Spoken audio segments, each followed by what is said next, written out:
మేము అసెంబ్లీలో పోలవరం ఎప్పుడు పూర్తవుతుందో అని అడిగితే ఆ రోజు ఉన్నటువంటి గౌరవ ముఖ్యమంత్రి జగన్మోహన్ రెడ్డి గారు ఇరిగేషన్ మంత్రులు చెప్పేవారు, మేము 2020 డిసెంబర్కి పూర్తి చేస్తాం, 2021 జూన్కి పూర్తి చేస్తాం, 2021 డిసెంబర్కి పూర్తి చేస్తామని. ఆశ్చర్యం, 2020లో డయాఫ్రమ్ వాళ్ళు దెబ్బతింటే 2020 డిసెంబర్కి పూర్తి చేస్తామని జగన్మోహన్ రెడ్డి చెప్పేవాడు.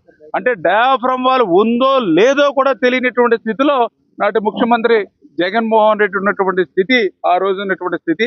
ఆ రోజు డయాఫ్రమ్ వాళ్ళు దెబ్బతిందని తెలిసిన తర్వాత మరి మీరందరూ కూడా చూశారు స్వయంగా అసెంబ్లీలో. ఆ రోజు ముఖ్యమంత్రి గాని ఇరిగేషన్ మంత్రులు గాని చెప్పారు, పోలవరం ఎప్పటికి పూర్తవుతుందో మేము చెప్పలేము అని. పోలవరాన్ని ప్రశ్నార్థకం చేసినటువంటి పరిస్థితి ఆ రోజు స్వయంగా అసెంబ్లీలో చెప్పారు.